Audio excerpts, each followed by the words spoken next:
Hello, everyone. Welcome back. NTL Sports Podcast, episode 172, I believe.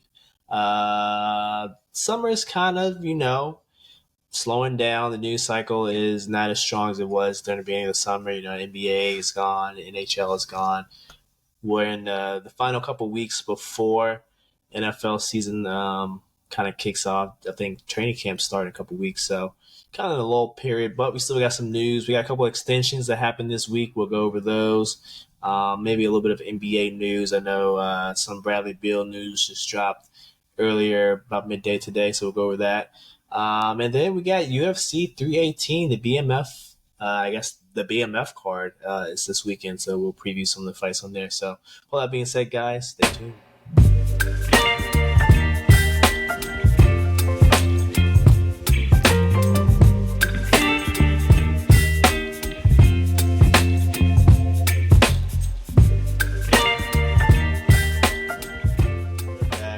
Let's get into this. Let's start with the NFL news. A couple of extensions happened past couple of days.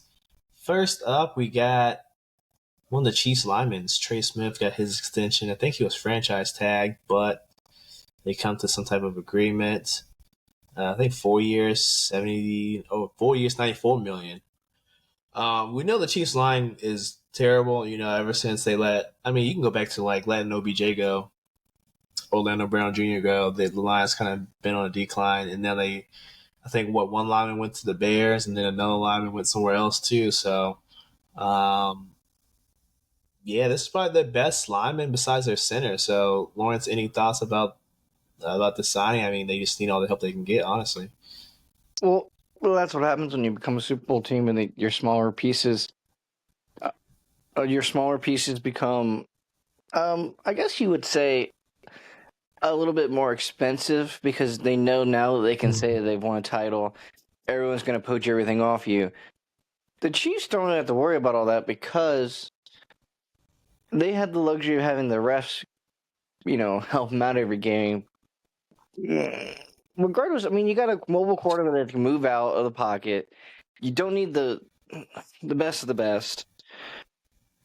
You just got to get the job done. Yeah, I agree. For they get the job done, so they got to make do with what pieces they can get for the cheap. But they decided to pay a couple of guys, so shout out to them. Next, the Jets signed two of their young players, Garrett Wilson and Sauce. Both got paid. Sauce got 4 years, $120 million.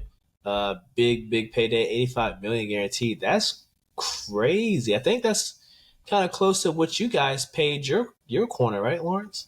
Yeah, it's about up there, about the same. And Garrett Wilson got 4 years, $130. I think they announced both of them yesterday, I believe. What are your thoughts? I know, the Garrett Wilson thing was a little, I'm not going to say surprising, but they gave the whole thing. It gave inklings before that they might trade Wilson. It kind of felt that way. Mm-hmm. But honestly, it's smart. You got a young core that you got to build for the future. If they can get that front office moving smoothly, then they're actually building something that can actually be powerful and be meaningful, in the upcoming future. But key word there is the front office gets their head gets their head out of their ass, because that's the main problem with the Jets is the front office seems to constantly be taking steps back when they need to take steps forward. Yeah, it seems like I think the owner pledged to finally kind of take a step back and let the like you said, the front office and the coach make decisions instead of letting his kids decide what players to keep and not keep based on Madden ratings and how they play in Madden. So hopefully he keeps to his word, right? But yeah, like you said, Wilson I thought was on the fence of getting traded or some move, but it seems like they're going to keep the young core together. I think that's a pretty good idea. We'll see if it pays off for them. Not really an extension, but this is something that I thought would have been hashed out by now. with a couple weeks left till training camp. Scary Terry's still waiting on his deal. Lawrence, like, what is going on in DC? There's a lot of goodwill going on right now with the whole new, the new stadium got announced, and that's more than likely going to happen. And the draft is going to happen in DC in a couple years. But everyone's taking care of but Scary Terry. Like, what's going on? What do you think the holdup is? Do you think this gets done, or do they trade their best weapon besides Jaden Daniels? Unfortunately for him, I feel like he's in the role, not the role, in the realm of the fact that they have so much else going on that they're kind of just missing the mark of what they need.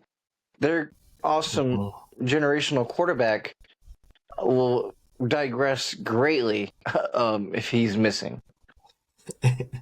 And that's just not what you can have at this point in his career. He just showed you what he Yeah. can be. Same thing with Terry. He just showed you what he can be. Honestly, I don't think too much into it though. I feel like it's going to be something that gets done. Looking at the owner's philosophy, I mean, he kind of like if you look at the Phillies or not the Phillies, the 76ers, for example, he does kind hmm of hang on to people. So Yeah, Josh Harris. He's pretty loyal to his guy. So I mean, I don't know what the holdup is. I don't think Scary Terry isn't deserving. Like, he definitely earned his money last year of his deal. He's still on the good side of 30, right? So I don't see a problem with signing him for maybe you don't go 4 years, maybe you go 3 years, 30 mil per year. Give him a little bit of a raise, but I mean, I don't see the problem with that. I mean, he had his best season under Jaden. Jaden had a great, phenomenal rookie season, made it all the way to the NFC Championship game. And you're right, like there's gonna be a huge drop, a fall, kind of fall off a cliff moment for Jaden if he doesn't have, a number one receiver. Because I mean, if we break down the receivers, like, do we expect Debo and Luke McCaffrey and whoever else they have to really fill that void? Like, I don't think that's possible. I mean, if they could fill that void, I feel like they would have shown out a little bit harder, or not harder. Sorry, shown out a little bit more leading up to this point. I'm Yeah. personally just there with you, like I said before. Without Terry, there's going to be a rough road that you really don't want to go down with the brand new guy that you're trying to build for the future with. Yeah, I think at this point you got to give Jaden all the help he can get, because you want him to continue to be great, continue to be on that path of greatness. Um, we look at the depth chart right now, like the X out Terry, like Luke McCaffrey, Debo, Noah Brown, Michael Gallup. They're not getting the job done. So go ahead and pay my man Scary Terry, so the Commanders can have another great season. And it's not even Um, the Michael Gallup of old either. It's the Michael Gallup of new, which is definitely not what he once was. yeah, no, he is. I mean, look at his last year in Dallas. He was pretty much ineffective, to be honest. That's pretty much all the NFL news I had for this week. We still got a couple holdouts. I know there's some reports about some of the second round picks aren't being signed. Of course, Shamar Stewart still isn't signed. So there's still some people that have to be signed. Michael Parsons, T.J. Watt. Um, I'm guessing. Are you still in the same boat that these, like all those deals, all together get done by training camp? Do you see any of those situations lasting into maybe week 1, week 2? For who? I guess any of those couple of people I named, Shamar Stewart or T.J. Watt, Michael Parsons, Hendrickson. TJ Watt, I definitely see it with. We've seen it so many times that the Steelers are just cheap. And I'm also going Yeah. to be in the same boat for um, the Cowboys. There's just something about the Cowboys. I mean, do you look like you just look back and think about the history of the Cowboys of more recent? They just never have an awesome defensive, I guess, diva or anything. Mm-hmm. I just feel like he doesn't value it enough. Maybe we're talking about the owner, and Jerry Jones is just not going to pay his man. And then I think we're going to see that. I think we're going to see him take a significant chunk of time out. Yeah, I wouldn't That be being Mike surprised. Clark. Jerry Jones is quite the owner when it comes to paying people what they're worth. So we'll have to keep on seeing what's going to happen there. Uh, Next up, a little bit of NBA news. Lawrence, of course, Bradley Beal. We've been talking about this for a while. He's going to get bought out. Well, today he officially bought out. I think he gave back like 14 million, so he basically bought him up for like 94 million around there. And Beal signing with the Clippers. Your first thoughts on this? I know there were other teams involved: the Lakers, the Warriors, Miami. I think that's pretty much the teams in the running. But how do you think he fits on the Clippers? I mean, I'm kind of disappointed in the decision. Mm-hmm. I just don't think that that's what they need to really make a move. Wait, I want to say make a move. That's not really what they need to get the gears going for this franchise. Honestly, I feel like it sets them back a little bit, unless they get Bradley Beal of a younger generation. But I'm personally not gonna. I'm not seeing that that's gonna go down. It's just more questioning than anything else of the whole decision. Yeah, I mean, I think there was real interest in Miami, but since they traded from Norman Powell, there was like no need to double dip. Plus, they could only give him the minimum, and I think he wanted to kind of make some of that money back. If not this year, maybe this year plus next year, he wanted to make that money back. And there was no guarantee he was going to start Miami either. Like him and Hero in the backcourt wouldn't work out. And you look at the other situations, like the Bucks can't really offer him more than the Clips, the Timberwolves, minimum, the Warriors, the minimum, the Lakers, the minimum. So seems like he wanted money and to a degree fit. Looks like he's going to start in the Clippers. My one thing is, Lawrence, like you're going to have two guys in Kawhi and Beal who just aren't healthy for most of the season. So I don't see how this makes them better, kind of how you were saying. I think it's gonna look a lot like the Brooklyn, Harden, Kyrie, Durant era. That's Yep. what. That's the. I guess I wouldn't say vibe, but that's the gist I get from it. Yeah, I can see similar. I think the defense is going to be a little bit better because you still got Kawhi, still got Big Zoo, you still got some defensive players on that team, but um, defense won't be their strong suit. Um, and honestly, I don't think. I mean, Bradley Beal is only going to be but so much more effective than Norman Powell. Like he might get back to averaging 20 points per game, and No, he can I play feel make like a little. Norman Powell just. Oh, I, go ahead. I feel like Norman Powell would bring more impact to the offense than Beal's gonna do for you. Yeah, I agree. I mean, he just had a better fit, and he knew the system way better than Bill's going to know the system in just a couple weeks of training camp. So I think he would have been more effective. Even though he's more expensive, I think more effective. Bill's basically just bringing more playmaking, so that you can probably stagger Harden and you can have Bill be your playmaker for a little bit. But I don't really see them, being a real contender in the West. At least not right now. They need another move or two. I think that's pretty much it in the NBA. Paul George had knee surgery, so he's going to be out indefinitely. Wembayama, I think he's cleared from his blood clot, so that's good. Lively has surgery too, so a lot of people have an off-season surgery, but they should be back for camp. You didn't have a chance to take a look at any of the summer league games, do you? I've not watched any of the summer leagues yet. Okay. Uh, yeah, there's some good players standing out. I'm not gonna go too much into it, but of course, Cooper Flag only played like 2 games. He looked really well. Bronny, he looked good in a couple games I've seen. He's looking more like a rotation piece um, Father. than just being someone, on the team because of his dad. So that's good for him. Ware, if you heard about Ware, he's been in the news because the first game he had a low motor, didn't seem like he wanted to be there. Coach Spo called him out. He had back to back, I think 20-point double doubles. I think back to back. So I seems saw like he got his motor run. I saw the best dunk in what was it, the recent history, where he absolutely Mm-hmm. dunked on the back of the guy. Was it Ferrari? Something Ferrari? like that. Yeah. He got the man looking like he was taking a back shot during that dunk.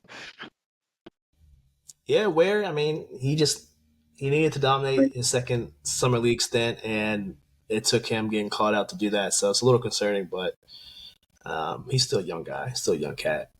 Other than that, I don't really watch much summer league, so I can't comment too much more.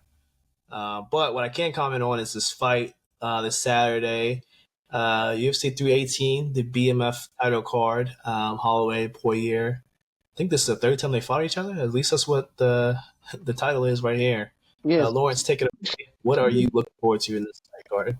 I'm gonna be strong-willed and not cry, but Dustin Poirier's last match in the ring versus Max Holloway is probably poetic justice to send him off.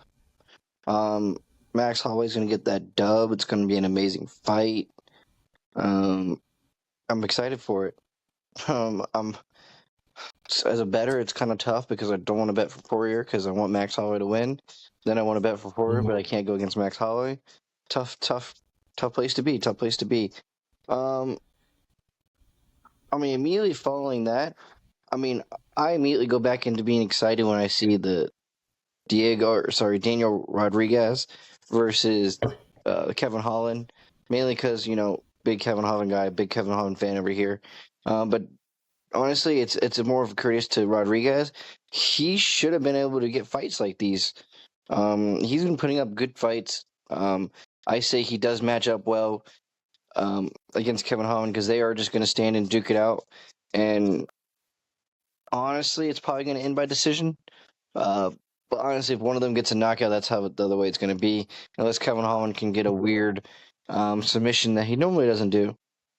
But honestly, the co-main event in this one, it's just personally not that enticing. I never think that a Acosta fight. I don't know. I just don't ever think he's all that. So if it was me, I'd probably go Roman in the bout for an upset, or he might be the favorite. But for me, I always just get bitten by Costa. I don't know. I don't find his fights the best to watch. So kind of a little bit boring why he is so high on the card. And then they got Ige and Pitbull. I mean, for me, surefire. Going to be a dogfight. I honestly think Ige has a good chance to win. So it's always nice to see our boy Ige win. Honestly, Johnson versus Zellhuber, it's kind of questionable. Um, just no real other way around that one. So we'll let that one be. But then Brandon Allen versus Vittori, and like the prelim last fight. Honestly, it's kind of what we need. It is a good fight to kick it off to start the card. Both of these guys were pretty high ranked, probably about 4 or 5 years ago. Both of them are getting up there in like their prime years, so it's going to be kind of their time to, I guess, hit a stride and go for the title. But if there's anyone between the two of them that can, I would give it to Allen. So I give it the edge here to Allen. Prado, I gotta take my man. He's taken me in so many other bouts. He's come through for me, so I'm not just gonna, bail on him now. He does have a wingspan problem, but I think he'll make a way around it. I mean, outside of that, this card is prelims aren't the best. I will say that. But I think the main event's gonna be pretty fun. Fair enough. Fair enough. Your boy might be skipping this one. I might tune into the prelims, but I don't think there's a. I don't know. I mean, I like my boy Max Holloway, but Poirier, I could care less about him. So I'm sure it's gonna be a good fight. Maybe I'll change my mind by Saturday night. It's a retirement Uh, fight, and, though. It's the big yeah, thing. Retirement. and he's getting walked out by Lil Wayne in person, so I think that's pretty cool. I think He's got to go out in he like style. yeah, he walks out to Lil Wayne every single entrance, and now he'll be there in person. So I think that's pretty dope. I think that's pretty dope. Other than that, Lawrence, I don't have anything else. Do you have anything before we head on out? A little shorter episode, but it is a short news cycle this week. Um, None that I know of off the dome right now. We pretty much hit on everything that our sporting around. That is. Yeah, I mean, I have nothing else really. I guess one last thing, UFC wise. Dan was on Pat McAfee's show yesterday, and he was talking about the the White House fight next year. I think on July 4th is when they aiming for it.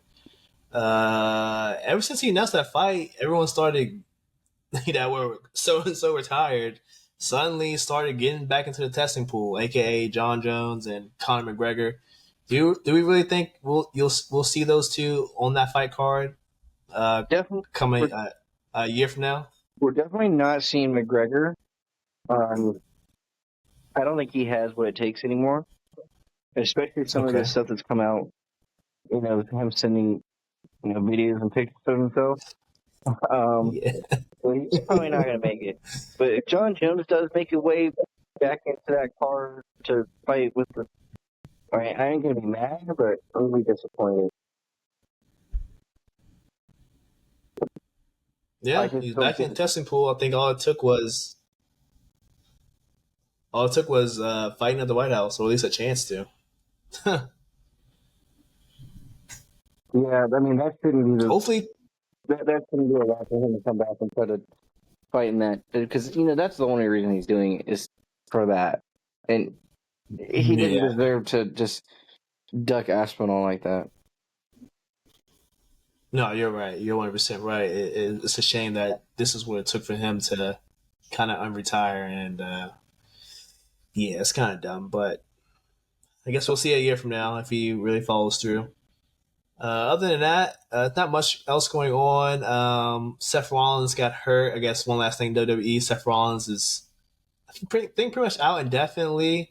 His knee is. I don't know if you caught Saturday Night Main Event, Lawrence, but I he caught really the fucked I his knee caught up. the injury part. I literally only tuned in for the main event, and then Yeah, I'm not gonna say I felt cut short, but obviously it's not the outcome we wanted.